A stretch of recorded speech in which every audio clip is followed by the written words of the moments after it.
마지막 수업이라 국어로 하겠습니다. 이제 들릴 거예요. 이제 지금도 안 들리면 안 되는데 건축법 용어 정의부터 들어갑니다. 건축법은 먼저 이제 건축물부터 알아야 돼요. 건축물이 뭔가?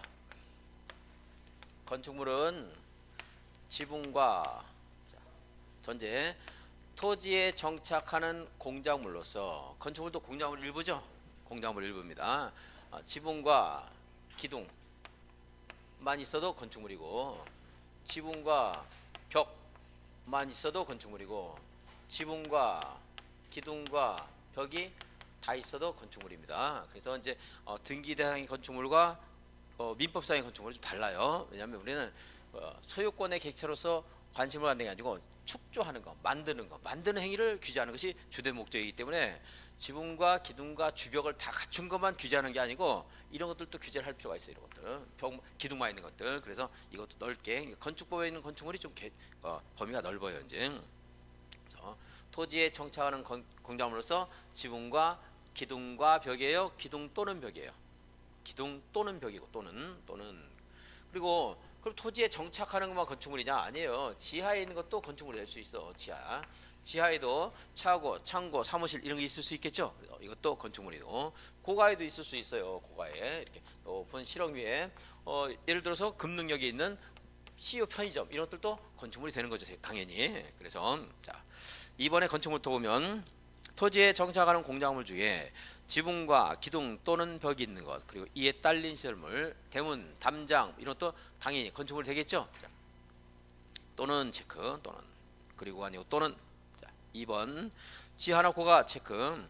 지하나 고가의 공작물에 설치하는 사무소, 점포, 차고, 창고, 관심 없이 무심길 이런 것은 괜히 귀찮아서가 아니고 그렇게 관심 안 가져도 되고, 내가 말한 것들은 주의기에 그 시험에서 체크 포인트입니다. 자, 그럼 지하나 고가의 공작물에 설치하는 했잖아 말이야. 그러면 건축물은 토지에 정착하는 것만 건축물이다. 맞아, 틀렸죠? 토지에 정착하지 않더라도 건축물이 있을 수 있고, 또 기둥과 벽이 다 있어야 하는 것이 아니라는 두 가지 포인트입니다.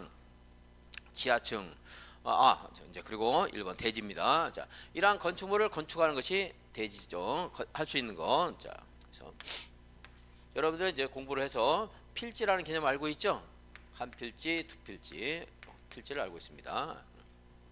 네, 건축물을 건축할 때는 본래 내가 가지고 이게 소유권의 객체잖아. 이거 11-1, 2, 3이라고 가정합시다. 한 필지면 건축물은 여기서 건축하는 것이 일반적입니다. 그래서 한 필지가 하나의 대지가 하는 것이 보통이야. 보통 꼭 그런 건 아니지만 보통입니다. 근데 내가 이렇게 두 필지에서 건물하는 것을 막을 필요 있어 없어?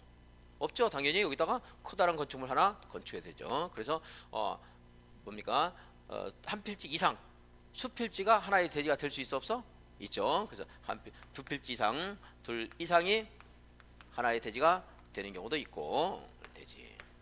또 이런 경우도 있습니다. 억울하지만 여기 도로가 너무 좁아서 건축허가 안 나올 수도 있어요. 그럴 수도 있죠. 그럴 때는 내가 어떻게 하면 돼? 도로 만들어주면 되겠지. 이렇게 여기를 법정도로 만들어주면 돼.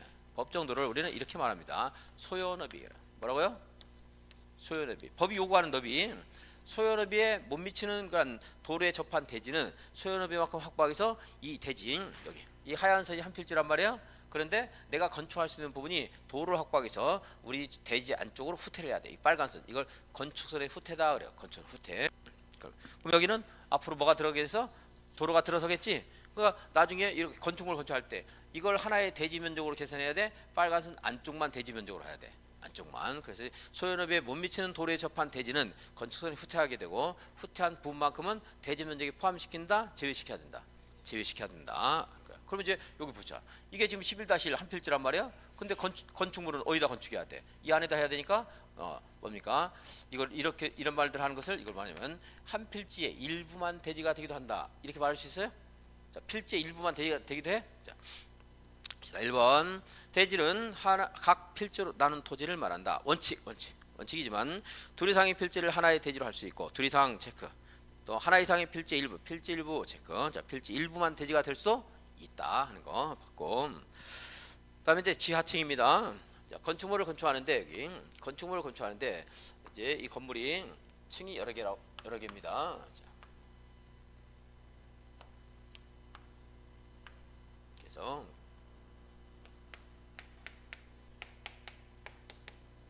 네 개 부분으로 나눴어요. 자, 여기가 지표면이야. 지표면. 이거 지하층 맞나요? 지하층 맞죠? 완전히 간비지. 이건 지하층 아니겠죠? 이런 것들은. 자, 얘는 어떻게 할 것인가? 예. 지하층이라는 것은 층의 바닥이 지표면 아래에 있는 층으로서 층의 바닥부터 지표면까지 이 평균 높이가 전체 높이의 절반 이상인 건 2분의 1 이상인 건 3분의 1, 2분의 1.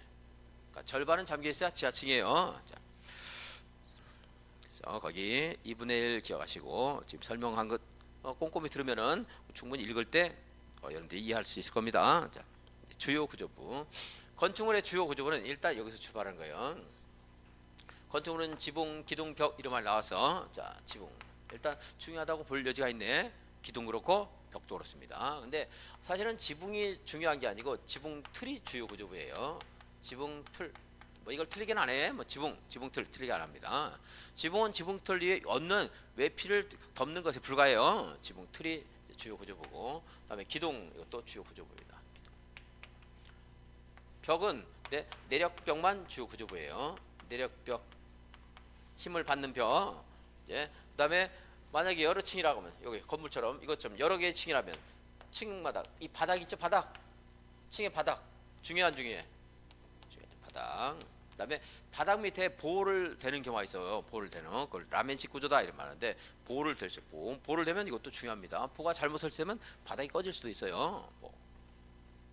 그럼 여기 뛰어내리고 날아갈 수는 없으니까 계단이 있겠네. 계단 중에서도 주 계단 주요 구조부다. 그런데 칸막이 벽은 주요 구조 아니겠죠? 기둥 중에 작은 거 사이 기둥 개념적이 안 하겠습니다. 딱 봐도 그냥 뭐 작구나 알 수 있겠죠? 그럼 보 중에서 작은 보 이런 말 나왔어. 주요 구조부는 이다 아니다 아니겠죠? 그리고 5개 계단 주계단이고 5개 계단도 주요 구조부 아닙니다. 바깥에 건물 밖에 설치하는 것들은 해체를 하더라도 건물의 안전에 큰 영향이 없어요. 주요 구조부 아니다. 바닥 중에서 여기 최하층 바닥 여기 최하층 아닌 이런 것들은 다 중요해요. 잘못 설치하게 되면 꺼져서 인명피해 있을 수 있는데 최하층 바닥은 부실하더라도 안 꺼져. 바닥이 있어서 대지가 있기 때문에. 그래서 최하층 바닥은 주요 구조부 이다 아니다. 이렇게 해서 여기 주요 아닌 것들 뭐 처마, 차양 이런 것들은 상식으로 알 수 있겠고 여러분들이 자 봅시다. 주요 구조는 외우는 것부터 할게요. 내기만 하면 지는 바보 지주가 있다 그랬죠. 친구를 하고 싶다고 하기 싫다고. 그랬더니 나는 이 바보니까 하기 싫다 그랬더니 어떤 학생이 똘똘한 젊은 애들이 친구 하고 싶대요. 내기에서 따먹어야 되니까. 내기만 하면 지는 바보 지주가 있다. 내기 바보. 내가 뭐요? 내력벽, 기둥, 바닥, 보, 지붕틀 그리고 무슨 계단? 주계단. 이렇게 뭐 외워지겠죠. 내기 바보 지준. 주요 구조 아닌 것도 체크해서 보세요. 지금 칠판에 설명했고 지금 좀 뭐 이런 것도 어려운 말이 없으니까 이렇게 하겠습니다. 최하층 바닥과 5개 계단 특히 다른 것들은 그냥 딱 봐도 알아. 그죠? 뭐 칸막이벽 이런 거 알아. 근데 최하층 바닥과 5개 계단 2개 체크해서 보시면 되겠죠. 작은 보, 사이 기둥 이런 것들은 뭐 내가 설명 안 해도 느낌상 누구나 알 수 있는 거고. 그래서 최하층 바닥, 5개 계단 이런 것들 체크해서 보시면 되겠고. 자 이제 건축물을 건축해 볼게요. 건축물의 건축은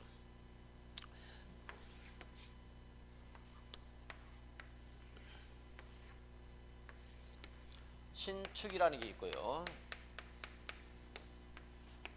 증축이라는 게 있고 개축 그리고 재축 이전이 있습니다. 이전은 같은 대지에서 이 주요 구조를 해체하지 않고 옮기는 거 이것이 이전입니다. 해체하면 동일성이 없으니까 안 돼. 해체하는 순간 철거와 이제 뭡니까 신축이 될 여지가 있어요. 다른 대지로 가면 또 철거와 신축이 됩니다. 같은 대지 주 구조를 해제하지 않고. 자 개축 건축물이 있는데 내가 철거했어요. 그리고 새로 지었는데 그것이 종전 범위 내야 돼. 커지면 돼 안 돼? 커지면 뭐예요? 신축입니다. 재축은 재 읽으면 돼. 한자는 다르지만 재니까 뭐예요? 재해로 멸실됐어. 내가 한 게 아니고 하늘이 도에서 때려 부쉈습니다. 재해로 멸실됐는데 새로 건축했는데 종전보다 커지면 돼, 안 돼? 안 돼. 그보다 커지면 뭐야? 신축입니다. 신축. 근데 재축은 내가 때려 부신 게 아니기 때문에 개축보다는 조금 더 내 이제 재량이 있는데 연면적만 안 커지면은 층수 같은 건 좀 커질 수도 있어요. 연면적 안 커지면. 예를 들어서 지금 여기가 이렇게 2층인데 200입니다. 근데 하늘이 노에서 때려 부쉈어. 그럼 이것을 이렇게 할 수도 있다는 거예요. 104층짜리 할 수 있다는 겁니다. 연면적이 커져서 안 커졌어. 안 커졌죠? 이것도 재축에 들어갈 수 있어요. 원칙은 이제 층수, 동수, 높이 이것도 종전 범위 이내인 걸 원칙으로 하지만 법을 위반하지 않는다 그러면 연면적만 안 커지면은 층수 같은 것들은 커질 수도 있다. 재축에서. 그러니까 만약에라도 여러분들이 공부하는데 이 정도만 해도 되는데 이건 재해 그러는데 혹시라도 둘 중에 조금 더 재량이 있다면 누구한테 주겠어? 내가 부순 게 아니고 없어진 김에 자연재로 없어진 김에 조금 연면적은 커지면 안 되겠지만 증축은 쉽죠. 증축은 건물이 있는데 이걸 키웠어요. 뭐 높이든 연면적이든 건축 면적이든 어쨌든 면적이든 높이든 층수든 커지면 증축. 너무 쉬우니까 잘 안 물어보죠. 신축 아무것도 없는데 건축했습니다. 신축. 그런데 건축물을 내가 철거하거나 재해로 멸실했는데 전부 다 커졌어. 무슨 축? 신축. 혹시라도 여기에 화장실이 하나 있었는데 여기다가 안채를 지었습니다. 화장실을 증축한 거야? 신축한 거야? 신축. 부속용도 건축물이 있었는데 주된 용도의 건축물을 건축하는 것도 신축이다. 그래서 처음 하는 사람들은 이것도 좀 어려울 수 있는데 신축이 제일 쉬운 것 같지만 제일 어려워요. 복잡합니다. 이제 공부를 하고 나면 어렵지 않죠. 자, 1페이지. 건축물이 없는 대지에 새로운 건축물을 축조하는 것. 기존 건축물을 철거하거나 멸실된 대지에 새로 건축물을 축조하는 것으로서 개축이나 재축에 해당되지 않는 것. 법조문이라든가 교과서 보면 교재 보면 막 정신없이 돼 있어요. 괄호에 들어가가지고 충분히 읽을 수 있겠죠. 이 정도는. 자, 풀어 쓴 겁니다. 제가 부속 건축물이 있는 대지에 새로 주된 건축물을 건축하는 것. 이것도 뭐요? 신축이다. 자, 증축. 건축 면적이든 연면적이든 층수든 높이든 어쨌든 옆으로든 위로든 늘리면 증축. 자, 개축. 기존 건축물을 전부 철거할 수도 있고 중요한 구성 부분 3개 이상을 철거하고 그리고 새로 짓는 것은 이제 개축입니다. 커지면 돼, 안 돼? 안 된다. 그러니까 개축할 때 여러분들 집이 있는데 다 부숴야지만 속 시원하겠어요? 중요한 거 몇 개 부수고 새로 짓더라도 개축이라고 할 수 있겠죠? 그러니까 전부나 일부인데 그 일부가 내력벽, 기둥보, 지붕틀 중 3개 이상을 철거하는 것을 말한다 이렇게 말하는데 그건 보지 말고 그걸 보는 순간 나중에 대수하고 헷갈릴 수 있어요. 근데 여기는 잘 안 물어봐 거의. 일부 철거에서는 그 3개. 근데 그걸 공부하면 대수는 공부할 때 굉장히 헷갈릴 가능성이 있어. 그러니까 일부 철거도 있을 수 있겠구나. 중요한 거 때려 부수고 새로 지면 몇 개 아까운 건 내겨놓을 수 있잖아. 기둥 같은 거 하나 정도, 그죠? 그 정도 생각하면 돼요. 그 일부 철거를 내가 써놓긴 써놨지만 외우려고는 하지 마라, 여러분들은. 자, 재축 무엇으로 멸실돼서? 재해로 멸실. 재해. 개축은 종전범위, 재축은 재해. 물론 재축도 종전범위 이하돼. 연면적이 종전 이상 종전을 초과하면 돼, 안 돼? 안 된다. 그런데 외가로 2번 어차피 하늘에 보니까 재해로 멸실된 김에 법을 위반하지 않으면 전에 재단을 내가 잘 불편해서 조금 다른 거는 바꿀 수 있다는 거죠. 층수나 높이 같은 것들은 바꿀 수도 있다. 무엇은 바꾸면 안 돼? 연면적 늘어나면 안 돼. 연면적은.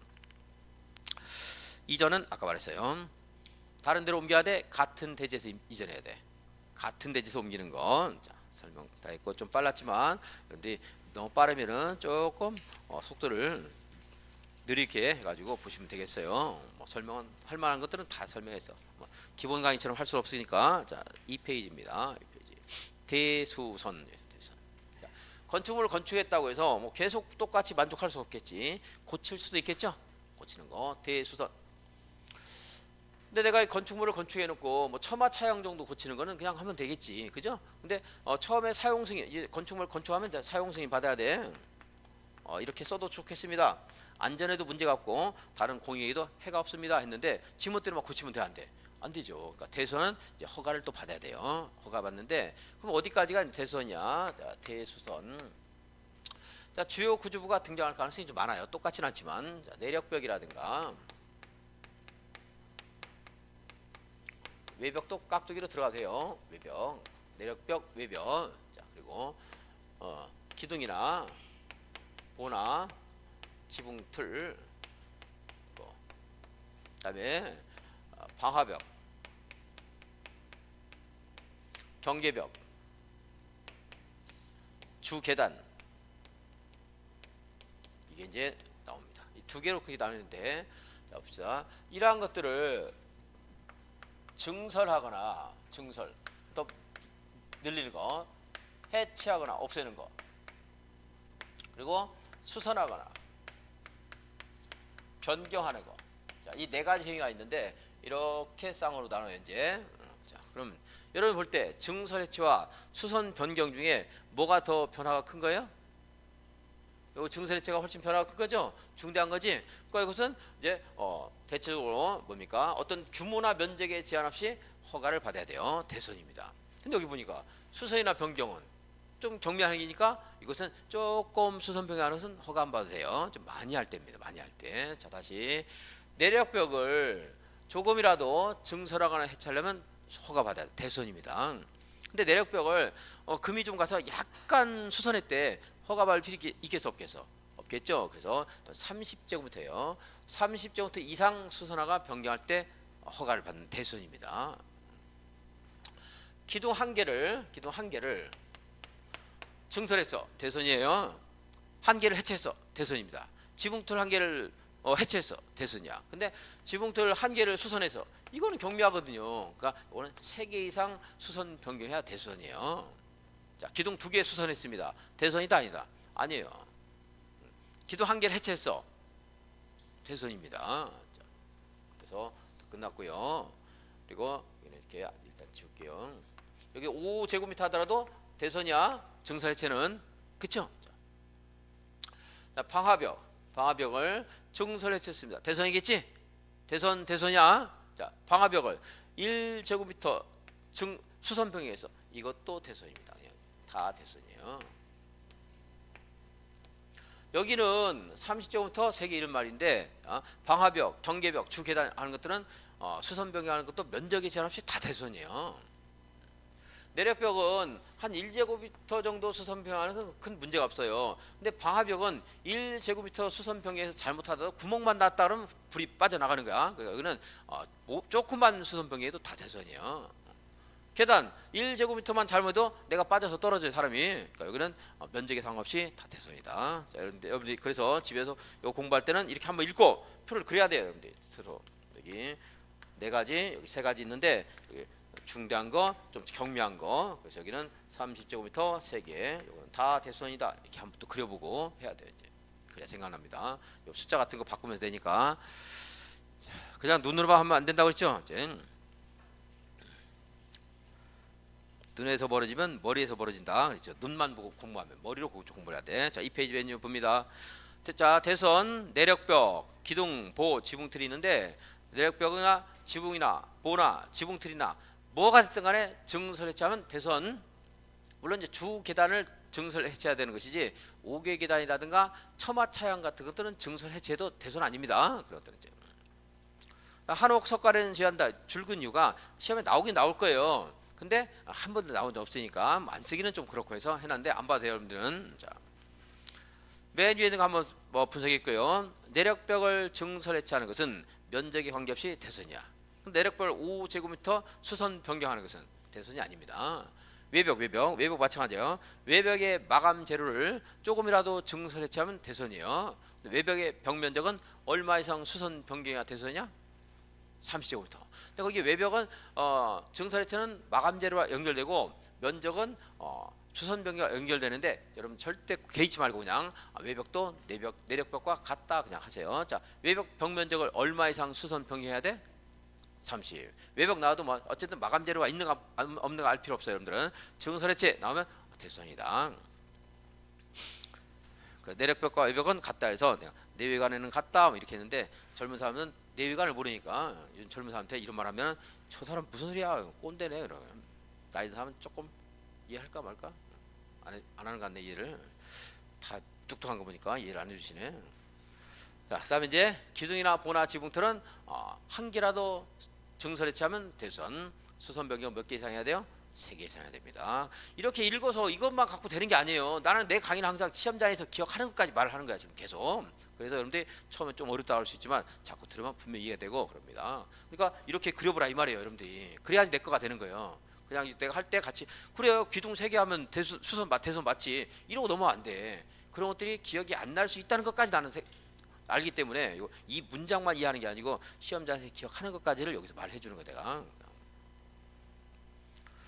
그러니까 지금은 너무 어려지긴 했지만 예전에 강의면 교수님 이번에 상식에서 나왔던데 상식에 나온 게 어디 있어요? 공부를 했으니까 아는 거지. 알아서 알아서 여러분이 아는 겁니다. 자, 다음에 방화벽 나오면 방화벽 따라 나오니까 방화벽만 읽어도 돼요. 그다음에 방화벽 읽었으면 뭘 읽어야 경계벽은 뭔가 알죠? 다세대주택 같은데 이웃 간에 그 발코니에 예외 보면 경계벽이 있습니다. 되게 약해요 거기는요. 경계벽, 방화벽 이런 것들을 조그만 수선 변경을 잘못해도 이웃 간에 권리 침해가 될 수 있어요. 그러니까 경계벽은 굉장히 중요한 겁니다. 주계단, 피난계단, 특별 피난계단, 뭐 주계단만 읽어도 돼요. 뭐 피난계단, 특별 피난계단까지는 같이 붙어 나올 겁니다. 5개 계단은 안 돼. 5개 계단을 증설해 채했어. 대선 아닙니다. 마음대로 해도 돼. 그다음에 7번째 고층 건축물, 초고층, 준초고층 건축물. 고층 건축물은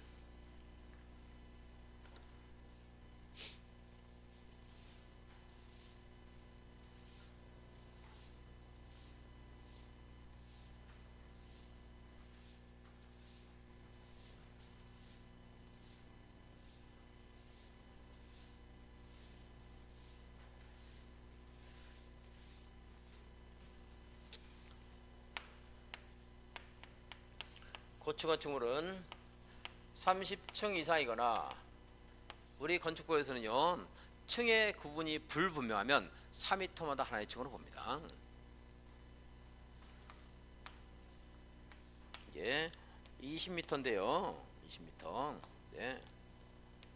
이렇게 7m, 8m, 5m 이렇게 해서 사무실로 여기는 공장으로 사무실로 판매소로 쓰고 있습니다. 층이 몇 개요? 3개입니다. 3개. 층의 구분이 불분명할 때 4m마다 하나의 층으로 보는 거예요.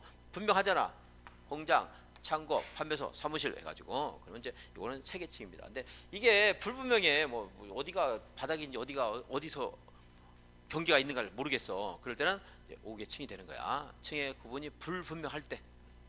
그래서 한 개 층과 제가 한 개 층 강의할 때 꼭 이렇게 말하는데 작년에 학개론에서 다세주택이가 4층 틀렸어요. 4개층이야라고 해야 돼. 4층이야 그러면 안 돼. 그게 답이었는데 맨날 건축부에서 그렇게 했는데도 틀린 답이죠. 어쩔 수 없어요. 이 시험에 이렇게 나오니까 주의하기 전에는 우리가 좀 헛들을 수가 있어. 나는 이거 계속 했고 이런 말 했거든.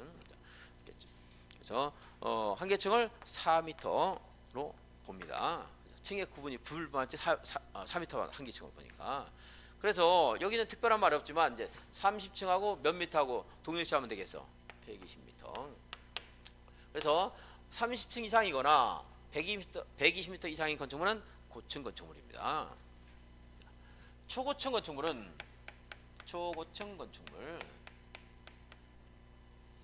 초고층을 오징어에 찍어 먹는데 50층이에요.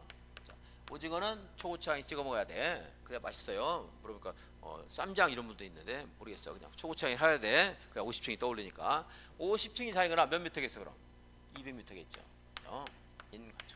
그리고 여기에 있는 것은 준초고층 건축물. 50층 미만이면서 200m 미만인 거. 물론 고층 중에서.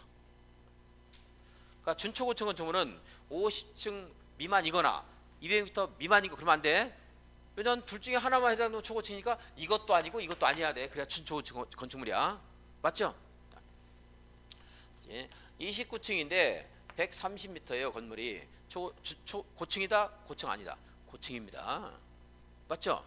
31층인데 110m야. 고층이 아니야? 고층입니다.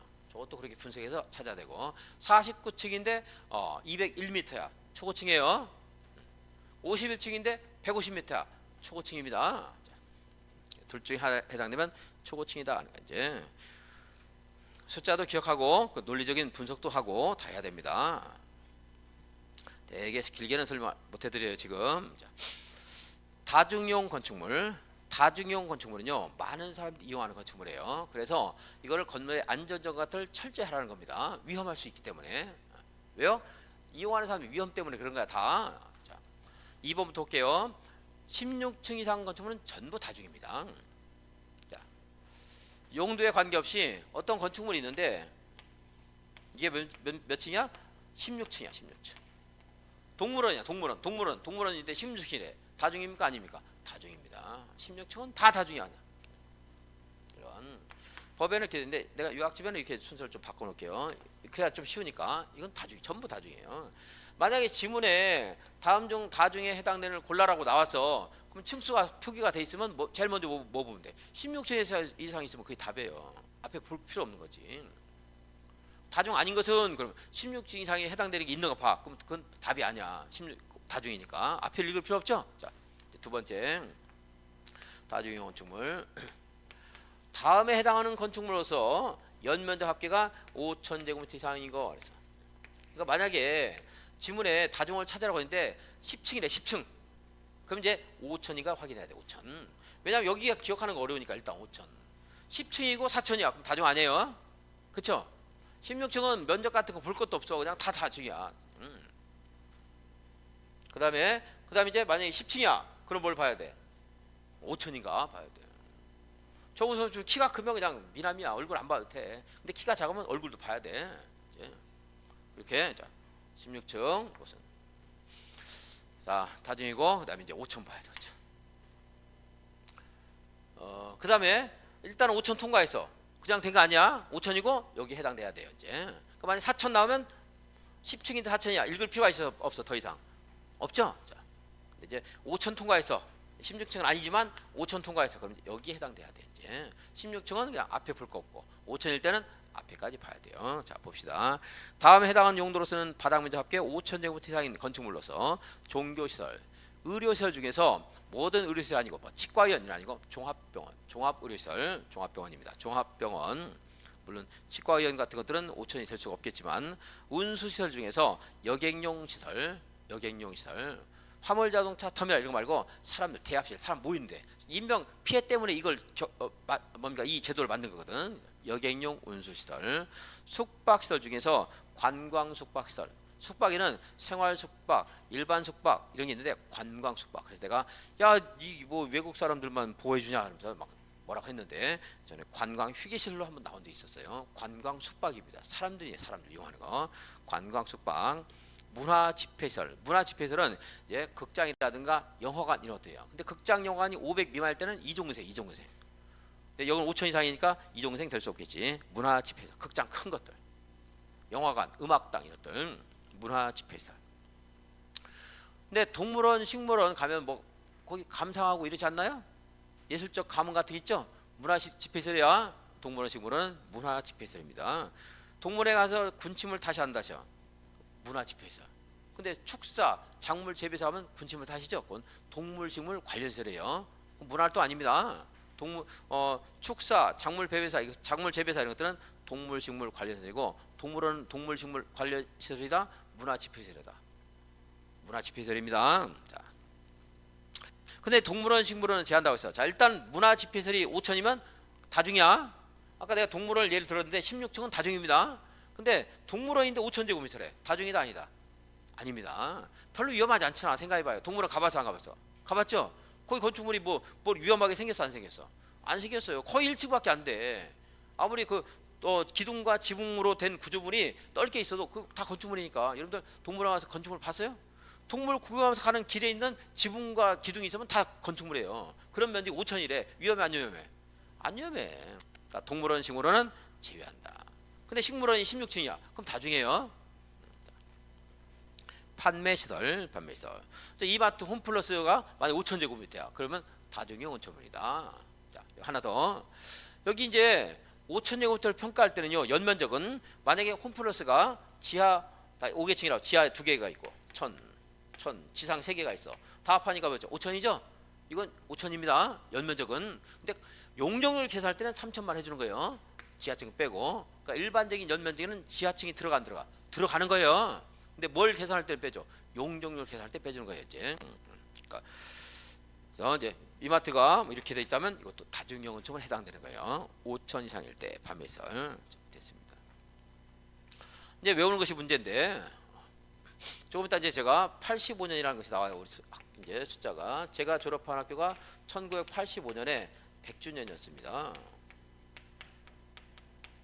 85, 100을 외울 건데, 근데 사실은 제가 이때 이렇게 이래 보여도 장학금을 좀 받았어요. 제법 장학금 받는데 1985년 100주년 기념관을 진다고 장학금이 그때 55만 원인가 그랬는데 35만 원을 깎았어요. 내 돈 20만 원 여기 들어간 거야. 100장이야. 벽돌 한 6장 들어갔어요. 그래서 나는 장학금으로 학비를 써야 되는데 이렇게 장학금이 떨어지니까 내가 알바를 했는데, 알바 무슨 알바였냐면 여관문을 팔러 다녔어요. 여관문 판단. 그래서 지금도 신촌에 가면은 내가 판매한 여관문으로 영업하는 그 여관이 있어 지금도. 나중에 확인할 테니까 거짓말인가 보세요. 진짜 여관문 밑에 보면은 이렇게 내 이름이 써 있어요. 여기다가 보세요. 들어갈 때마다 제가 알바를 했어요. 종종 여관문 판매하는 알바를 했습니다. 종종 여관문 판매, 종교시설, 종합병원, 여객용 운수시설, 관광 숙박시설, 문화 집회시설, 그리고 판매시설입니다. 외워야 돼요. 철저하게 이것은. 그래서 동물원, 식물원은 제한한다. 그리고 분석도 해야 돼. 16층은 상관없이 다중이용건축물, 그리고 이제 얘네들은 5천 이상일 때. 그러니까 지문 나오게 되면 먼저 숫자부터 체크하세요. 그러면 이제 일단 가리고. 근데 5천이에요. 5천이면 뭘 봐야 돼? 종종 여관 판매를 확인해야 돼. 관광 휴게시설인데, 관광 아까 숙박이라고 했죠? 관광 휴게시설인데 얘 5천이고 10층이야. 다중 아닙니다. 관광 숙박시설 때 5천 이상일 때 다중이야. 자, 다시 10층이고, 아니면 문제에서 복잡하니까, 너무 복잡하니까 괄호에다가 층수는 고려하지 않는다 이렇게 할지도 몰라. 자, 그러면 이제 10층이고 여기는 아직 안 됐어. 뭐랄때 동물원입니다. 동물원인데 5천이야. 다중이다 아니다? 아니다 이 말이에요. 이건 문화집회들이지만 얘는 안 된다. 뭐가 나올지 몰라요. 교육연구시설인데 15층이고 6천이야. 다중이다 아니다? 아닙니다. 얘는 여기 안 들어가 있잖아. 그죠? 그래서 철저하게 이걸 기억하고 찾아야 돼요. 문제를 좀 이제 풀면서 종종 여가문 판매 이걸 기억한다 그러면 이제 몇 번에서 한번 찾을 수 있을 거예요. 이제. 특수구조 건축물, 뭐 이상한 말이 나와가지고 힘들게 만드네. 특수구조 건축물. 최근에 시험에 나오긴 나왔는데 개정이 됐기 때문에 뭐 지문 중에 또 하나 나올지 모르니까 분석해 보겠습니다. 어떤 건축물이 있는데 기둥과 기둥 사이가 20m 이상이래요. 되게 멀죠? 그럼 여기 좀 위험할 가능성이 좀 있지 않아? 단단하게 만들어야 되겠죠? 자, 기둥과 기둥 사이가 20m 이상인 건축물 1번. 다음 2번. 첨하나 차양이 건축물인데 첨하나 차양이 돌출되어 있는데 한쪽 끝은 지지가 되어 있는데 여기는 지지가 안 돼 있대. 그럼 낭창 위험할 수 있겠죠? 근데 3m 이상 돌출되어 있대요. 첨하나 차양이 몇 미터 이상 돌출되어 있어? 3m. 이건 지지가 안 돼 있다. 이런 거 알려줄 거예요. 자, 3번. 무량판 구조로 되어 있는데 강의도 이제 그만두려고 그러는데 무량판까지 공부해서 오래. 무량판 구조는 보가 없는 건축물. 보가 없는 건축물. 어떤 건축물이 있는데 1층과 2층 사이에 이거 1층 2층 여기 기둥 같은 걸 이제 받쳐놨어요. 이렇게. 근데 보가 없어. 보가 없으면 얘가 기둥을 받쳐서 힘을 여기에 이렇게 집중적으로 받으니까 조금 위험성이 있어요. 근데 보가 있으면 이게 보가 위를 받치기 때문에 위험도가 좀 줄어들 수 있을 것 같아요. 내가 볼 때. 내가 건축물에 대한 전문 박사는 아니지만 건축을 오래 하다 보니까 그런 것들이 떠올라 이제. 근데 이 무량판 구조로 된 부분이 많으면 많을수록 건축은 위험할 수가 있어. 아니 여기 그죠? 근데 기둥이 막 굉장히 많이 촘촘히 박혀 있어. 그럼 덜 위험하겠지. 그죠? 그러니까 이 무량판 보가 없는 부분, 이 부분이 전체 4분의 1 이상이래. 4분의 1 이상. 그럼 뭐요? 특수구조 건축물이다. 이렇게 해서 이거를요 저기 하려고 야 좀 통제를 많이 하려고 하는 거예요.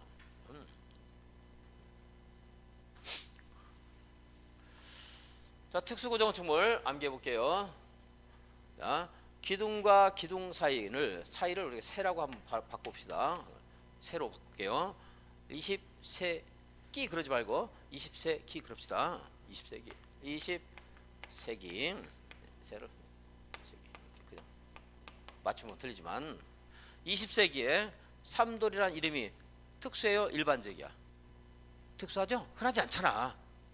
20세기에 삼돌이는 특수한데 얘가 또 들어갔어. 20세기에 삼돌이 무사는 특수하다. 이렇게 무사. 20세기에 무사가 있어 없어?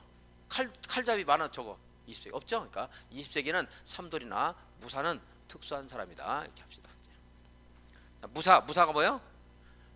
무량판인데 면적이 4분의 1 이상이래. 그 부분이 이해 못해도 상관없어. 무량판 나오면 4분의 1 하면 돼. 여러분들은 나는 강의해야 되니까 이해를 강의를 하지만 여러분들 그 부분을 몰라도 돼요. 나도 그냥 슬쩍 야 무사 외웁시다 이렇게 해도 됐는데 이렇게 설명해줘야 여러분들 그래서 기억을 조금 더 하니까 설명. 20세기에 삼돌이와 무사는 특수한 거다.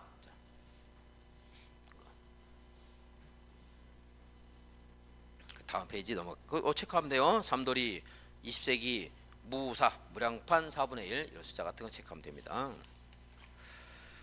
다음 페이지 3페이지 10번 건축물의 용도. 자, 먼저 우리 건축물에는 단독주택, 공동주택, 1종 근생, 2종 근생 하는 거에서 30가지로 분류를 해놓고 그 안에는 내가 전에도 말했지만 한 7, 800가지 한 세다가 말았어요. 그 정도 됐던 것 같아. 법에 있는 것만. 실제로 사용되는 것들은 훨씬 더 많을 수 있겠지. 이제 건축에 종사하는 사람들은 더 많은 걸 나누겠지만 건축법은 그렇게 하고 있어요. 근데 사실 이거를 또 9가지 시설군으로 분류하는 것이 이제 건축의 용도 변경입니다. 좀 이따 보도록 하겠고 여기서 단독주택, 공동, 1생, 2생 이런 것들 무엇이 해당되는가 물어볼 수도 있고 아니면은 일종 일반 주거적은 뭐만 되지? 단독주택, 공동주택, 일종은생, 교육시설, 노유자시설. 일종은생 이렇게 안 나오고요. 여기에 막 섞어낸단 말이에요. 1종하고 2종하고 이런 것들을. 그러니까 여기가 활용 가치가 있는데 그렇다고 이걸 달달라 외울 수는 없어요. 여기 있는 것들을 지나가면서 보면서 내가 말한 것들 여러분들이 또 기억하는 것들 몇 개 한 반만이라도 한번 기억하려고 한다. 이렇게 다 하려고 하면 스트레스 받고 다 못하니까 반 정도는 한번 하려고 한다.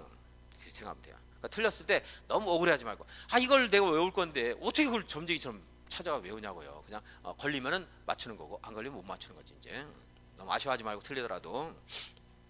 자, 단독주택은 이게 이제 건축법 시행령이 있는데 이 단독주택 안에 이건 이제 집합 건물이 아닌 거. 요거 이제 공동주택은 집합 건물이고 이게 되는데 구조가 그래요. 여기 안에서 다시 또 구조에 따라서 전형적인 단독주택이 있고 그리고 학생 회사원이 모여 사는 다중주택이라는 게 있어요.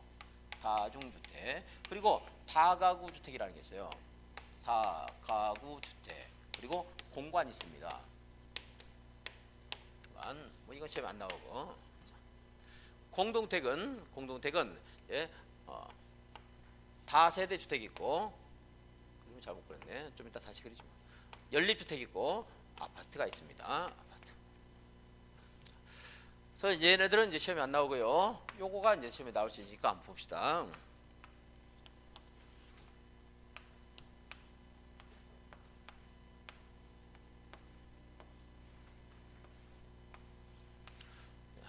다중주택 학생 회사원이 모여 사는 주택인데요. 여기는 각 실별로 욕실은 둘 수 있는데 취사실은 안 됩니다. 취사. 욕실은 당연히 이거 못 둔다 그런 사람 없겠지 설마. 욕실은 둘 수 있겠죠. 얼마 안 씻으면 그 생각 하겠어요. 욕실 나 같은 사람도 욕실은 둘 것 같다고 생각을 해. 그다음에 뭔 안 돼? 취사실은 안 돼요. 취사. 3계층 이하고요. 3계층. 660제곱미터 이하야 됩니다. 전체 연면적이 한 개동의 바닥 면적 합계가 660제곱미터 이하야 돼. 자, 다가구 주택, 다가구. 여기가 일반적인 주택 형태를 가진 거예요. 이런 욕실, 뭐 취사 이런 말 안 해요. 당연히 사람이 사는 곳이니까. 근데 이것은 이제 3계층 이하고, 그다음에 660제곱미터 이하야 된다. 바닥 면적이. 그리고 19세대 이하가 살아야 돼요. 20세대 만들면 돼, 안 돼? 안 돼. 19세대까지만 만들어야 돼. 그래서 369 369 그다음에 다세대. 다세대는 이제 공동택이죠. 이거는 4계층까지 가능합니다. 660제곱미터 이하여야 됩니다. 자, 연립 4계층 이하여야 되고 660제곱미터 초과입니다. 초과. 그러니까 얘보다 얘가 좀 크죠? 뭐 3개, 4개, 660이니까 한번 할만하죠? 아파트는 주택으로서는 층수가 몇 개 이상? 5개 이상 해야 됩니다. 면적 같은 건 안 따져요. 5개 이상이면 그냥 아파트예요. 그래서 이 그림을 통해서 여러분들 몇 번 책 읽고 반복해서 공법에서는 잘 안 물어보는 편인데 이제 중개사법 학개론에서 물어보는데 작년에 학개론에 나왔기 때문에 또 나오진 않을 거예요. 이제 다른 게 나올 겁니다. 이제 자, 단독주택, 다중주택, 학생, 직장인, 욕실은 가능한데 취사는 불가하다. 주택 층수가 3계층 이하이고 바닥면 합계 660이다. 그냥 뭐 반복해서 외우는 하는 게 아니고 이렇게 비교해서 여러분들이 그릴 수 있어야 돼. 한번 그러면 될 것 같아요. 근데 볼 때마다 읽어봐. 졸려도 읽고 피곤해도 읽고 버스에서 읽고 안 돼요. 맨날 까먹어. 이 규칙성 있는 것들은 규칙을 딱 정해놓고 정리를 좀 해야 돼. 자, 다가오 3계층 이하 660 이하 몇 세대 이하? 19세대 이하 공간 있습니다. 주택법에 하면 공간은 주택에 들어가 안 들어가? 안 들어가죠. 자, 공동택 아파트 5개 이상 연립 4개 이하이고 660 초과하는 거. 다세대는 4개 이하이고 660 이하인 거. 기숙사 있는데 기숙사는 시험에 또 나올 만한 것이 전혀 없는 건 아닌데 다 하다 보면 한도 없으니까 그냥 기숙사는 주택법에 하면 주택입니까 아닙니까? 무슨 주택이죠? 준주택입니다. 준주택. 자, 일종근생을 내가 유학지면 좀 순서를 바꿔야 되겠어요. 그동안 생각하는데 생각해보니까 면적에 따라서 바꾸면 조금 공부하기가 조금 쉬울 것 같기도 하고 면적을 다 외워야 되는 거 아닌데 그렇게 하면 제일 작은 면적 부동산 중개사무소 30제곱미터 미만이면 1종근생이에요. 1종근생 500 미만은 2종근생이고 500 이상은 업무실. 그 다음에 숫자 제일 작은 그 다음 작은 거 뭐 있을까요? 2번 3번에 있네. 2번 3번 휴게음식점 제과점 300 미만이면 1종근생이에요. 그리고 이용원, 미용원, 목욕장, 세탁소는 면적이 있는 건 아니고 그 옆에 있는 동물병원, 동물미용실은 300 미만입니다. 자, 제과점은 보지 말고 그냥 휴게음식점 한번 볼까요? 휴게음식점 크면은 2종근생이야. 작은 것들은 1종입니다. 동물병원 커지면 2종근생이야. 300 미만은 1종근생입니다. 그래서 동물병원, 휴게음식점 휴게음식점에 대항하는 것이 일반 음식점이에요. 일반 음식점. 식당 같은데 술 파는데 일반 음식점은 그냥 2종생입니다. 휴게음식점은 300을 휴해서 1종, 2종이 나눠지는데 이제 동물병원이 거기 들어왔어요. 이제 그다음에 이제 1,500제곱미터 탁구장, 체육도장 500제곱미터 미만은 1종생입니다. 공이 나오면 공, 볼링장, 뭐 또 에어로빅장, 당구장 또 공부가 있을까? 골프 연습장 공이 나왔으면 500 미만은 2종근생이에요. 근데 공 중에서 제일 가벼운 공인 탁구공만 1종근생입니다. 500 미만일 때 500 이상은 운동시설로 가는 거예요. 500 이상 운동시설. 자, 면적이 어려워서 안 하려고 했는데 보니까 지금 보다니까 순서에 따라서 숫자 낮은 것부터 정리하면 그래도 한번 기억하는데 조금 도움이 될 수 있을 것 같아요. 한번 되게 어려운 건 아닐 수 있겠어. 그냥 해보는 겁니다. 까먹더라도. 다음에 이제 면적 1000 들어가면 1001번부터 볼까요? 식품점, 잡화점, 의류점, 서적, 의약품 등 일용품을 판매하는 소매점인데 거기서 바닥면적 합계가 얼마 미만일 때 1000제곱미터 미만일 때는 일종 근린생활시설이다. 1000 미만. 그다음에 1000짜리 있죠. 지구대 같은 것들, 주민센터 이런데 1000 미만이래. 일단 일종근생입니다. 근데 아까 일용품 판매하는 소매점이 1000 넘어가면요, 그건 판매시설이에요. 그러니까 이마트는 판매시설이고 이마트 에브리데이 이런 것들은 1000 미만일 거니까 그건 이제 일종근생이 되는 거지. 그다음에 파출소 이것은 1000 미만은 일종근생인데 경찰서처럼 커지면은 업무시설입니다. 업무시설. 물론 파출소도 1000 이상이 되면 업무시설이 되는 거야. 일종근생이 아니고. 그래서 1000짜리도 이렇게 묶고 내가 유학집에 그렇게 묶어줄게요. 다음에 이제 면적이 상관없이 아까 말한 뭐 이용원, 미용원, 목욕장, 세탁소 의원, 치과의원, 한의원, 침술원, 조산원, 산후조리원, 안마원. 4번은요 뒤에다가 원 체크해가지고 기억하면 뭐 할만하겠네요. 물론 원부터 떼고 전부 일종은 아니에요. 그러니까 4번에 원, 3번에도 이용원, 미용원, 여기도 뭐 원이 있네요. 있기는 목장, 세탁소. 자, 3번, 4번 보면 우리 동네에 가까운 데 있어야 돼요. 상식적으로도 그죠? 일종의생입니다. 얘네들은 이제 원으로 기억을 하면 되겠고, 아까 면적도 한번 보시고, 그다음에 이제 양수장, 정수장. 양수장, 정수장이 시험에서 가끔 나올 때가 있는데 우리들은 양수장, 정수장의 필요성을 별로 못 느낄 수 있어요. 수도가 나오기 때문에. 우리나라에 아직도 수도가 들어지 않는 곳이 한 2% 돼요. 그런 곳에는 양수장, 정수장은 굉장히 중요한 우리 마을 가까이 있어야 돼. 가까이 있는 게 일종근생 아니에요. 그죠? 양수장, 정수장은 뭐요? 일종근생입니다. 일종근생. 면적에 상관없어. 1000 미만이다. 그러면 마을 주민 목말라가지고 소, 물 주거나 하면 끝나버려. 면적 상관 있어 없어? 없어. 3000이든 5000이든 양수장, 정수장은 일종근생입니다. 면적 없죠? 자, 마을 회관, 공중 화장실, 대피소 이런 것들도 일종근생입니다. 뭐 면적 크게 지라고 한다고 해서 뭐 어마어마하게 지진 않겠지. 어쨌든 7번, 8번 면적 같은 게 안 붙어 있어요. 뭐 되게 어렵게 물어보진 않아요. 물론 먼저 안 붙은 것들은 내가 언급하는 것들은 일종근생이 이런 게 있다는 것을 다시 확인하려고 한 거고. 공중화장실과 대피소는 공부한 적이 있었어요? 있었네. 일종 전용 주거적은 1000 미만의 일종근생이 되지만 아동 다가구 대화가 없다. 대화, 대피소, 화장실 한번 한 적 있었어요. 일종근생입니다. 이렇게 숫자 정리 나중에 요약 지분 할 건데 다음에 4페이지입니다. 이종근생. 이종근생도 일단 숫자를 한번 숫자 있는 것들 한번 봅시다.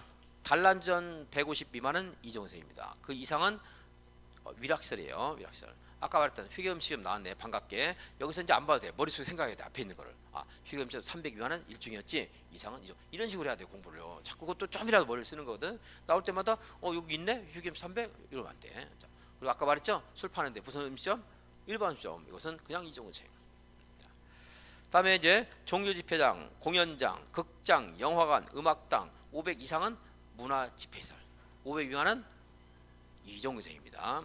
종교집회장도 조그마한 것들은 이종근생이에요. 여러분들 아파트 한 집 가면 그 상가에 교회 같은 거 있을 수 있죠? 조그마한 것들 그것도 이종근생이에요. 근데 큰 것들은 종교시설.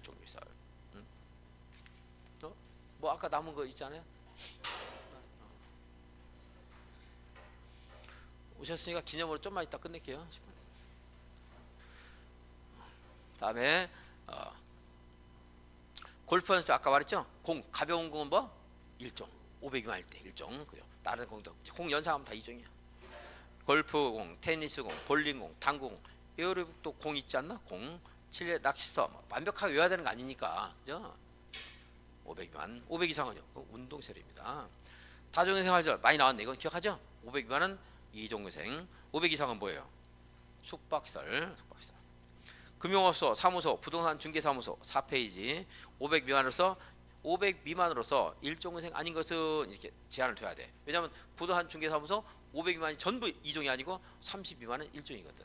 그걸 빼야 되겠죠. 그러니까 4페이지. 500 미만인데 일종 아닌 거. 500 미만 이렇게만 읽어도 돼요. 여러분들은 아까 30 미만 봤으니까. 그 다음에 서점, 독서실, 기원, 안마시술소. 아까 안마 원은 원종 일종이었는데 안마시술소는 이종입니다. 우리가 내가 노래 안 된다, 장총 안 된다 할 때 아는 안마시술소예요. 이종 근생 중에 안 되는 것들이어서 안마시술소. 그다음에 장의사, 총포 판매소. 그 여기도 주택보에서 복리설에 해당할 수 없는 것 이종근생은 복리설인데 장총 안 된다 이렇게 암기틀을 주는데 그것도 이종근생입니다. 장의사, 총포 판매소. 동물병원, 동물미용실인데 그러니까 얼마 미만 일종이라고 했죠? 300 미만. 그러니까 숫자를 정리하니까 나도 또 기억이 나네. 전에 나도 숫자 정리 안 하니까요. 맨날 나도 까먹었어요. 중요시 안 했거든. 근데 정리하니까 되게 힘들지 않고 정리하니까 할만하니까 한 겁니다. 되게 중요해서가 아니고. 그래서 이제 동물병원인데 좀 커지면 그건 이종근생입니다. 이종근생. 동물 화장시설 이런 것들은 그건 근생은 아니겠죠. 그죠? 아무리 반려동물이 이뻐도 근생은 아니겠지. 화장실이니까. 묘지 관리시설. 동물 전용 장례시설. 이것도 근생은 아니겠지. 설마 아무리 강아지가 이뻐도 장례시설 관련된 거 보면 되겠고, 아니면 이거 한 번 안 보면은 동물은 다 근생 이렇게 착각할 수 있어. 동물 관련된 것들이 되게 복잡하게 다양화됐습니다. 자, 문화 집회시설. 극장, 영화관, 음악당인 500 미만은 이종생. 커지면은 문화 집회시설. 전시장, 박물관, 미술관, 기념관 이런 것들은 문화 집회 당연히 알겠죠? 동물원, 식물원, 동물, 식물 관련 시설이에요. 문화 집회시설이에요. 문화 집회시설. 기타 있는데 기타 보고 10분 쉴게요. 기타 되게 중요하지 않은데 읽어봅시다. 가끔 지문에 나오는 것들. 의료시설로서 병원, 종합병원, 정신병원, 치과병원 있고, 격리병원 전염병원 같은 거는 격리병원이에요. 마약 중독자 치료소 이런 것들이 격리병원이고, 안 해도 상관없어요. 교육연구시설, 유치원, 초등학교, 그리고 뭐 고등학교, 중학교, 대학원 이런 것들은 교육연구시설. 어린이집은 노유자시설, 타가소, 노유자시설. 어디부터가 교육이에요? 유치원부터 교육이죠. 유치원부터. 그다음에 오피셀, 500제곱미터 이상의 부동산 중개사무소 이런 것들은 업무시설. 네. 오피셀은 업무시설이고, 중개사무소가 500 미만은 뭐였죠? 500 미만. 이종구생. 더 작아지고 얼마 미만? 30 미만. 이건 일종구생. 500 이상의 다중은 숙박시설. 단란주점 150 이상은 위락시설. 위락시설에는 무도장, 무도학원 이렇게 춤추는데 가서 즐거운 데입니다. 카지노 즐거운데, 즐거운가? 갔을 때만 즐겁고 올 때는 안 즐겁고. 위락시설.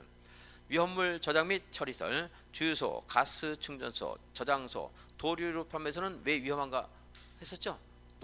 노루표 페인트가 뒤집어지면 포르노가 돼서 위험하대요.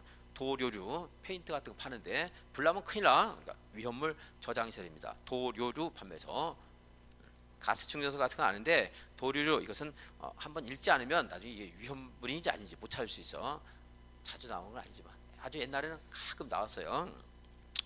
자원순환 관리시설, 고물상, 하수 처리시설, 폐기물 재활용시설. 뭐 고물상, 폐기물 재활용은 자원순환 관련된 거 상식으로 알 수 있겠네. 그죠? 재활용하는 거니까. 자. 관광회의시설, 야외음악당, 야외극장, 어린이회관 이것들이 관광회의입니다. 여기도 기타도 뭐 한번 읽어보는 것도 의미가 있겠고. 자, 이제 10분 쉬었다가 5페이지 보겠습니다.